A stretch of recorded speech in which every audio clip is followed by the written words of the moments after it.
In Buenos Dias Merida. Happy Sunday, August 15th.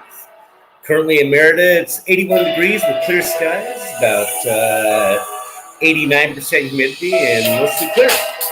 Going to have a high today of 93 and thunderstorms developing around 1 p.m. today.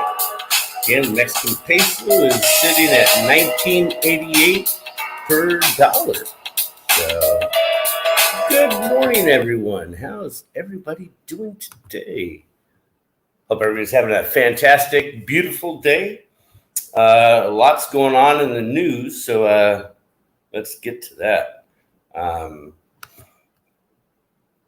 First off, with breaking news that happened just this morning, Afghan government are in talks with the Taliban about the future of Afghanistan as Taliban forces surround the capital city of Kabul.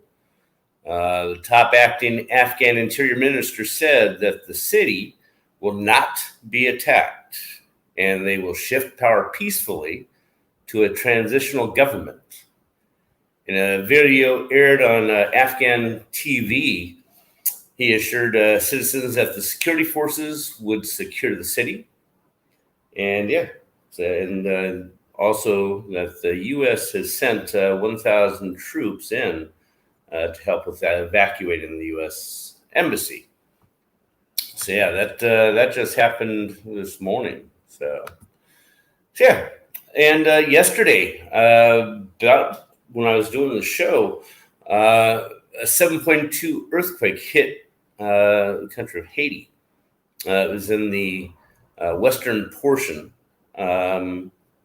It hit, and many deaths have already been reported, and they can't even get to most of the places that were hit. So, that's what's going on with yesterday. That happened just yesterday morning, about 8:30.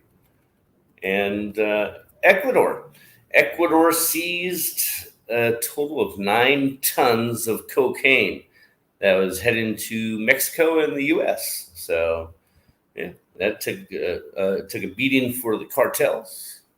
And just a couple blocks down from me, Merida's most Instagram-worthy restaurant has opened its doors. Bonham Pak is the name of it. It opened up just about 3 weeks ago or so. It's just one block south of Santa Ana Park. And other patrons offers patrons many choices of beers, cocktails, and botanas, like the little snacks, much like any other bar in Merida. Should be noted also that about 2 weeks after they opened, state authorities closed them down after they finding they violated crowd capacity rules. So we don't know when it'll be reopened. But where it has all the murals of different icons of Mexico. It has, like Vicente, I forget his first name. He's a big singer, and also Carlos Santana. Every inch of the walls are covered with artwork and murals. So let me take a break and say good morning to Jules. Good morning, Jules. Good to see you. And Veronica Mitke. Guten Tag. Guten Tag. And Beaumont Picker. Good morning. Back to the news. There is this one recipe I found, a very simple recipe, and it's going to sound like, what the hell? What? It's called this delicious soup. It's yum.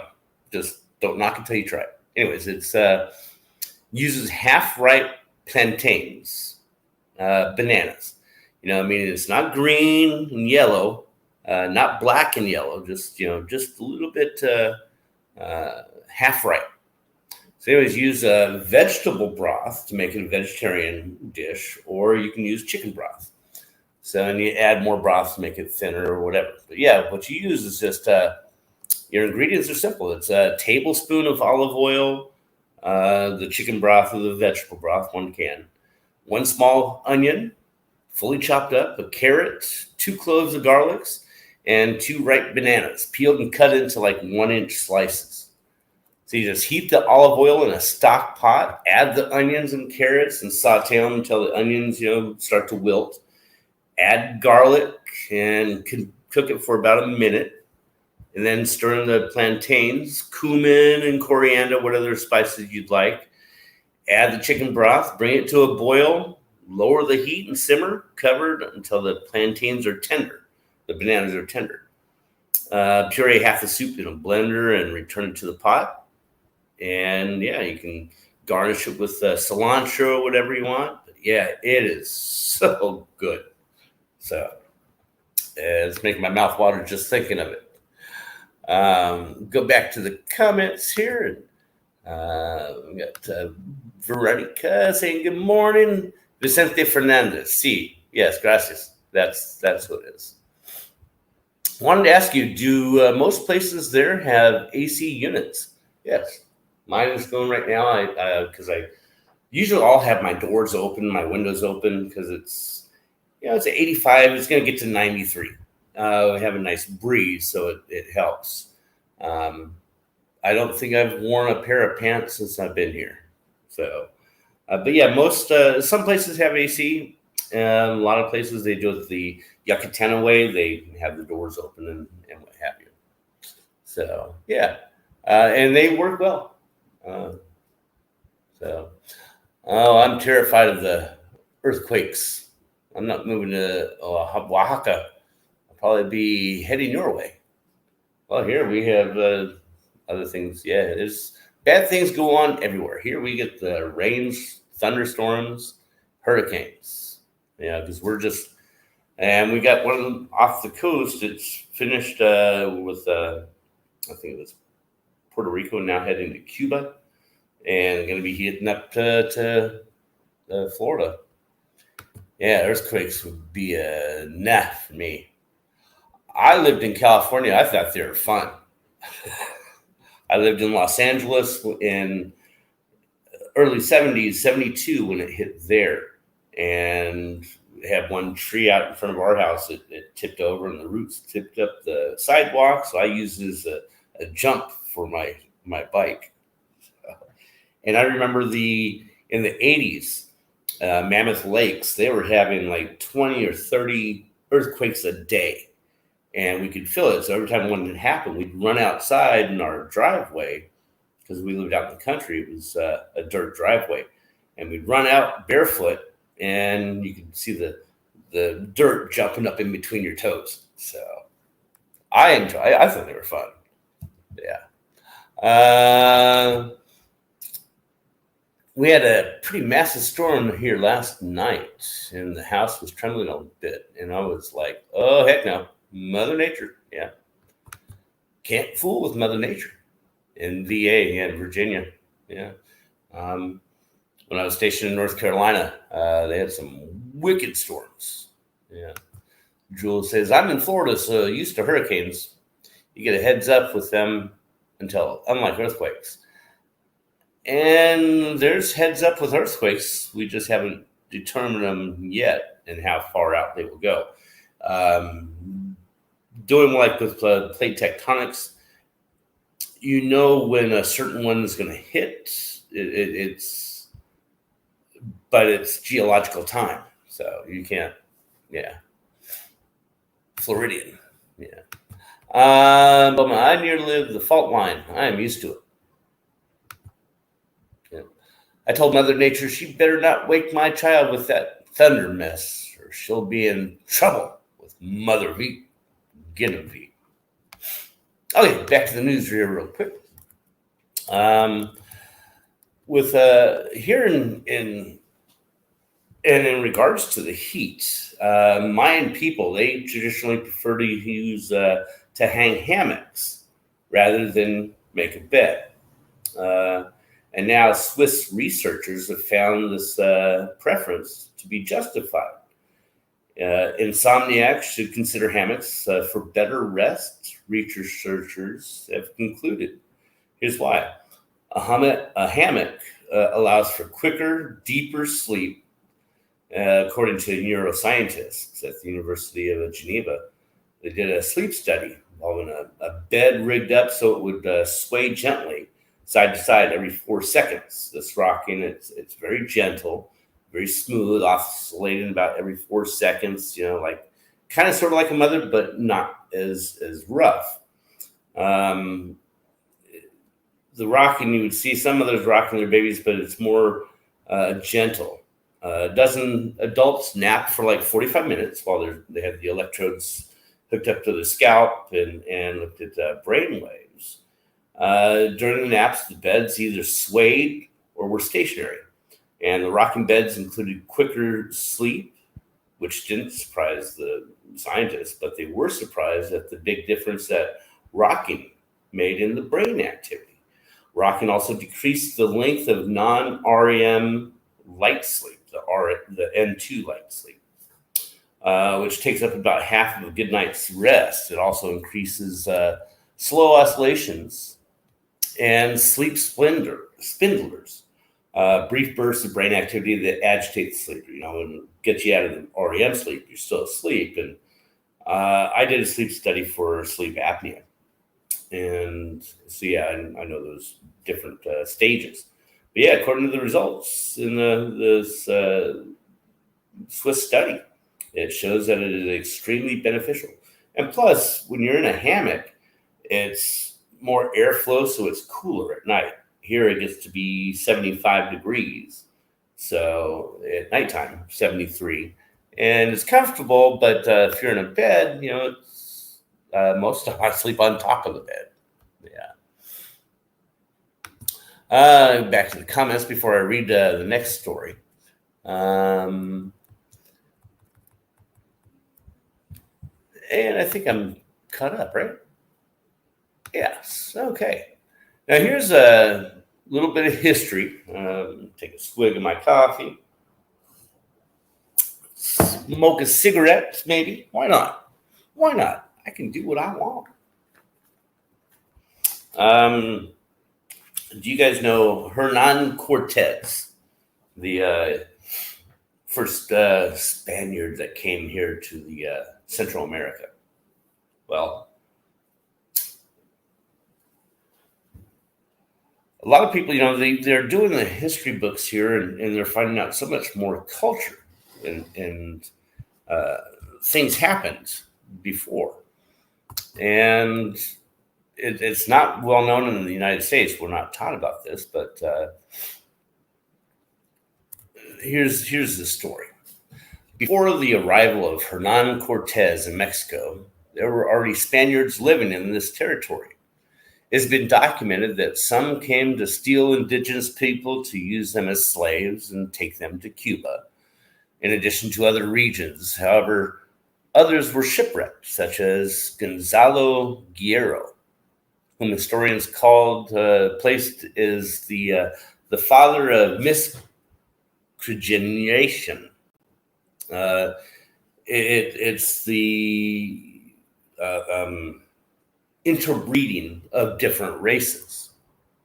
And this is a fascinating story of how he fell in love with the country and died defending it. So Gonzalo Guerrero, also called Gonzalo de Aroca and Gonzalo de Arosa, was a sailor. He and his crew were heading on a trip to the Darien when they were shipwrecked due to a strong storm that impermeably damaged their boat. It is estimated that it would have been between 1511 and 1512. And several of the crew died, currents dragging the survivors to the north of the Yucatan Peninsula, perhaps in what is now Holbox. And as soon as the survivors touched land, they were approached by a group of Mayan warriors. Castaways were arrested, and Captain Juan de Valdivia died before the resistance. Only Geronimo de Aguilar and Gonzalo Guerrero managed to escape from captivity. They walked through the Yucatan jungle until in Achmanha, it's now Playa del Carmen, they were recaptured and enslaved.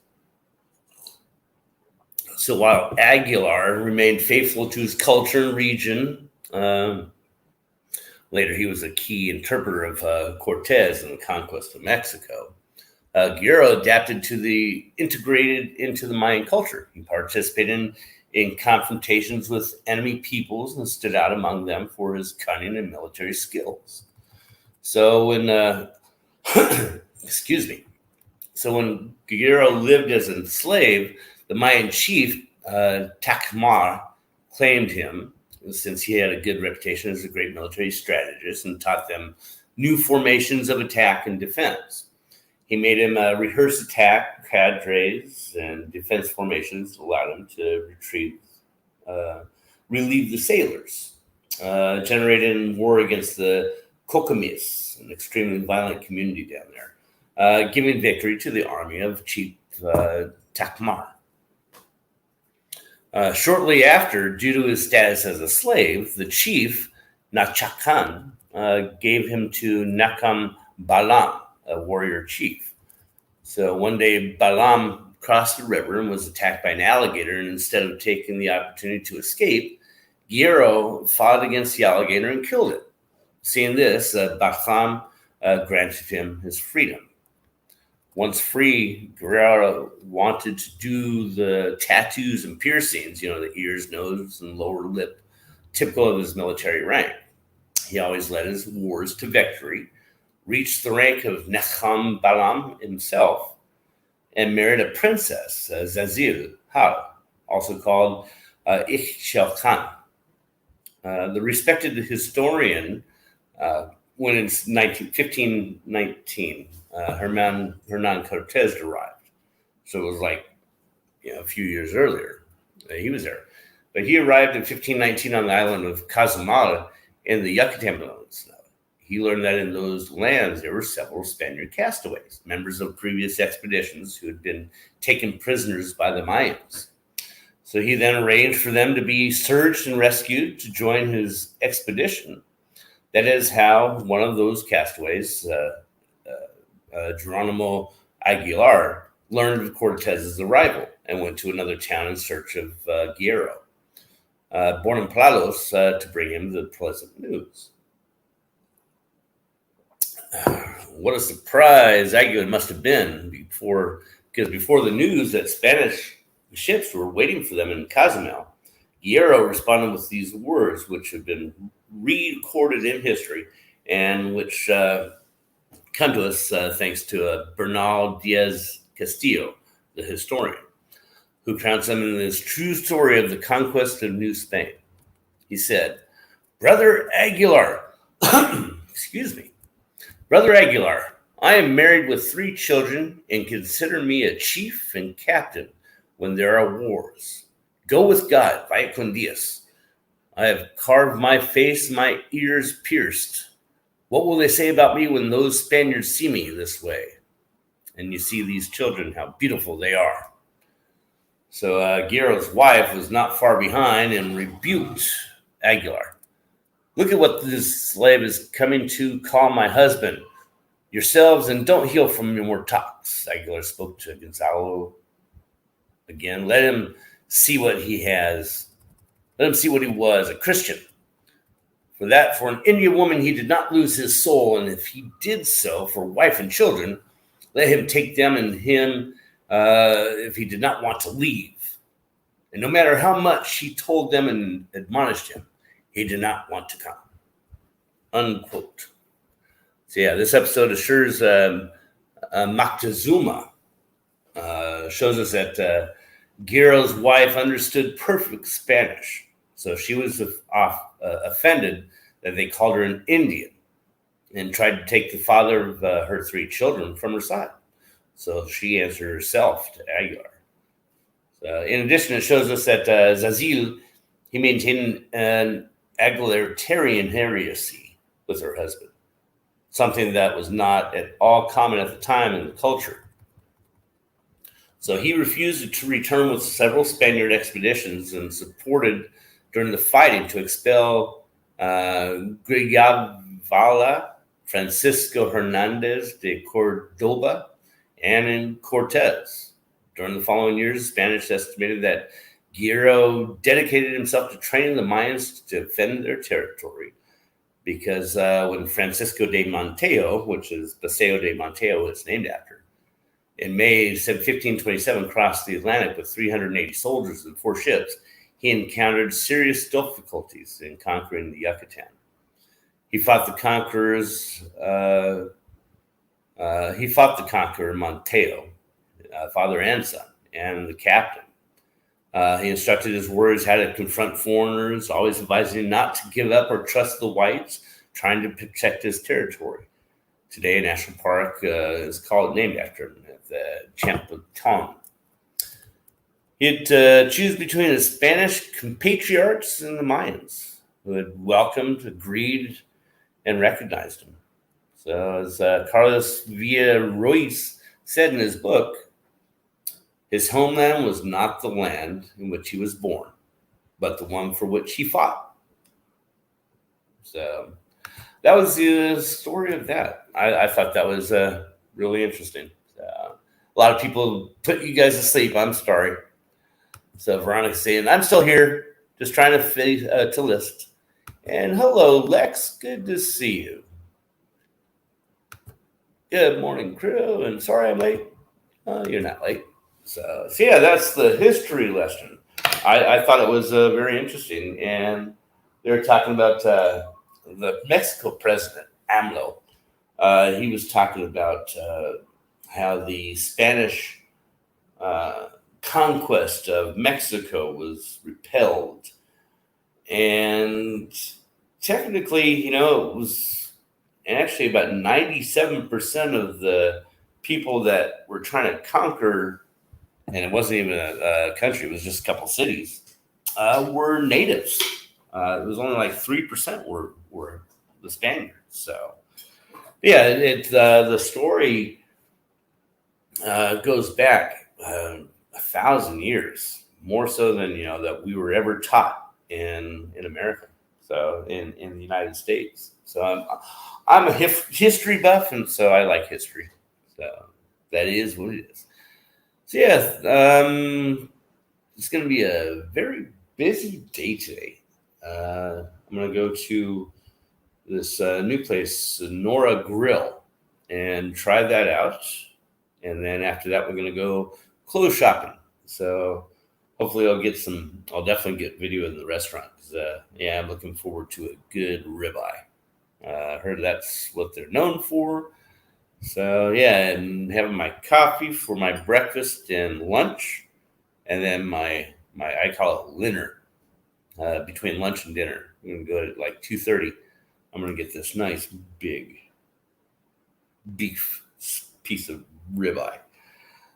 They sell it by the gram, and so I'm thinking maybe like a 200 to 250 gram steak. It's about 8 ounce. Yeah. Alexa, how much is 250 grams? 250 grams is about 8.8 ounces. Yeah, about 8.8 ounces. So I was going to get a 300 gram one, but that's a little bit too much.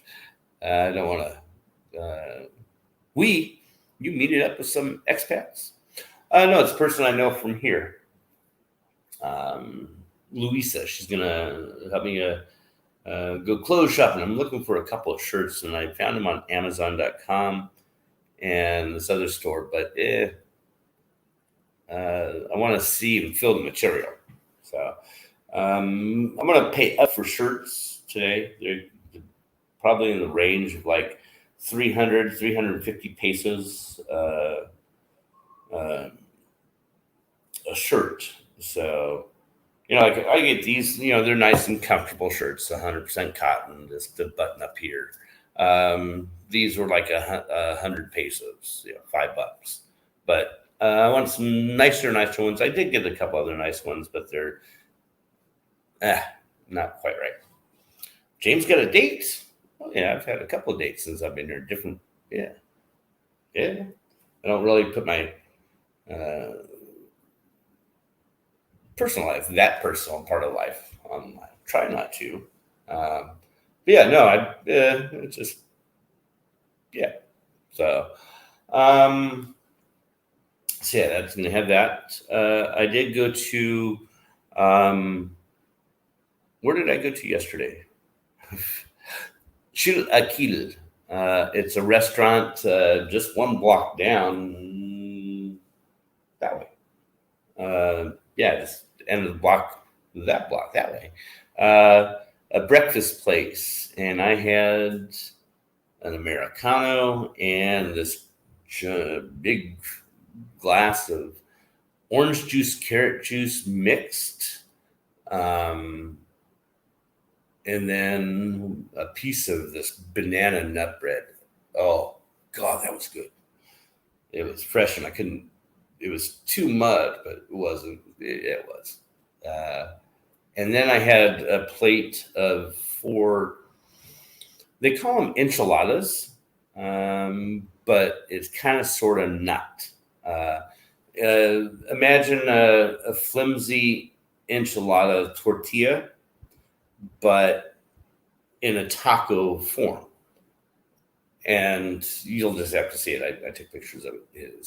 And they had, they had four pollo, chicken, and other goodies inside of it. And then they had the four different hot sauces.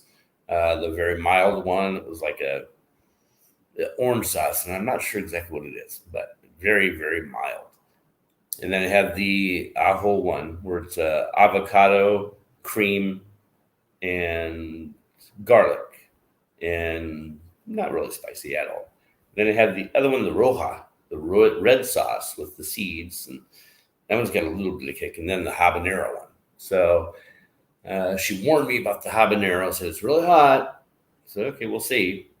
So I put the sauce, each sauce on one enchilada, and it was a huge plate. And that habanero, I had hotter habanero sauce at the other place. It was good taste, but yeah, it wasn't that hot. But they were yummy. So I will probably post that video maybe tomorrow at 7:30, right for dinner. My time, I usually put a video up 7:45. But yeah, it was so yummy. And yeah, so it was it was a brunch.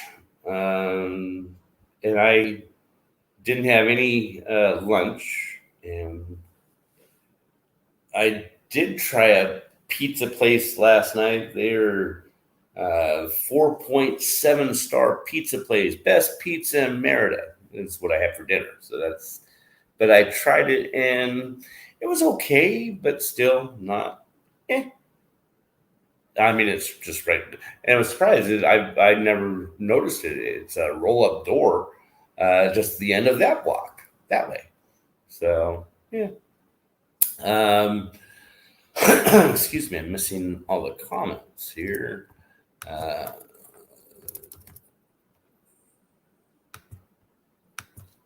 But what is being said? Whoa, there's a lot of comment. Living large and in charge. Good for you, indeed. Living your best life. Oh yeah, always. James goes, yeah, nah. Next subject. Yeah. Banana nut bread. You're great, James. Yeah. But now I'm hungry. Starving, getting hungrier and hungrier. Well played, sir. If I wasn't green at the gills, I would be hungry too. Sounds delicious. Can't ever eat in the morning. Always nausea in the morning. Stupid gut. Well, morning here it's Mexico time, mañana time. So that was what 8:30, 9:30. No, because it was after I finished this. Was that yesterday? Was that Friday? Wait a minute. Today is Sunday. Yes. Okay. That was yesterday. So that was like 9:30, 10. It was brunch time. Because, yeah, I was looking at different places. I thought, oh, yeah, I'm going to try that one down here. So I just wheeled myself down.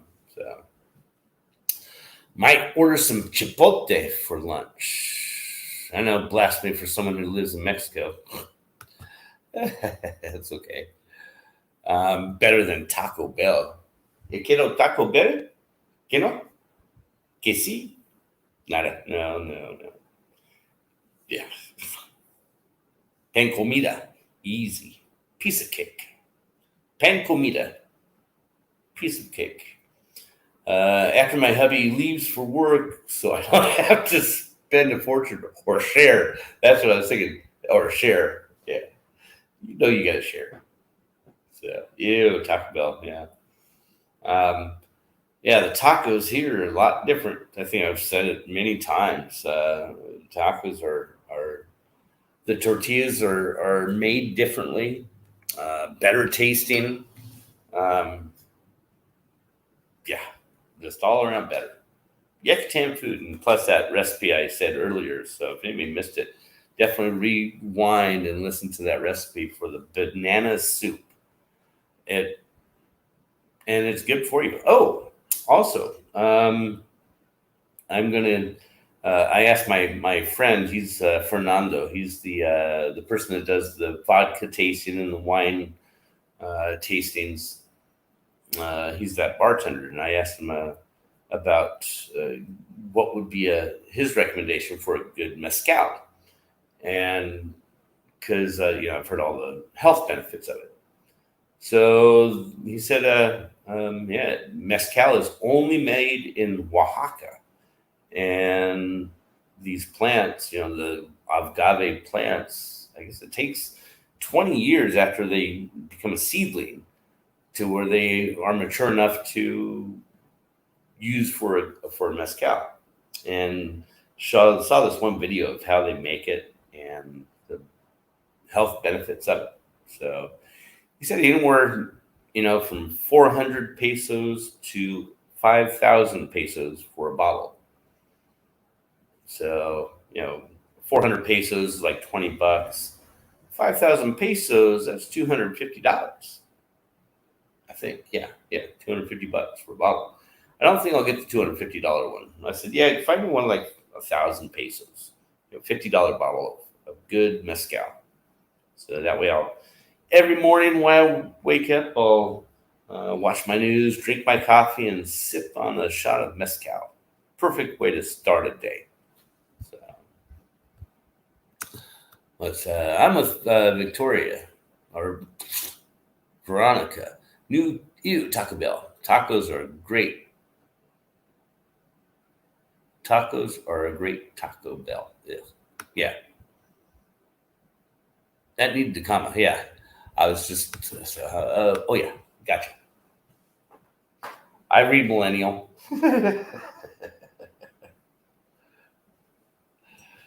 Oh my. So yeah, it's getting top of the hour, or it's already past. So I should go ahead and start to end this. I will put the link in here if anyone wanted to jump in. Maybe I will. Hurt my hand the other day, but anyways. So yeah, here's the link if anyone wants to come in and chat afterwards. But everybody have a fantastic day. Enjoy your week coming up here, and like, comment, subscribe, share if you dare, and definitely share this out. And be sure to watch tomorrow for the uh, food video coming tomorrow night. I was just listening and reading the chat and heard James say that comma and thought, oh wow, called out. No, she called herself out. James, you said your friend lived in, did area is that?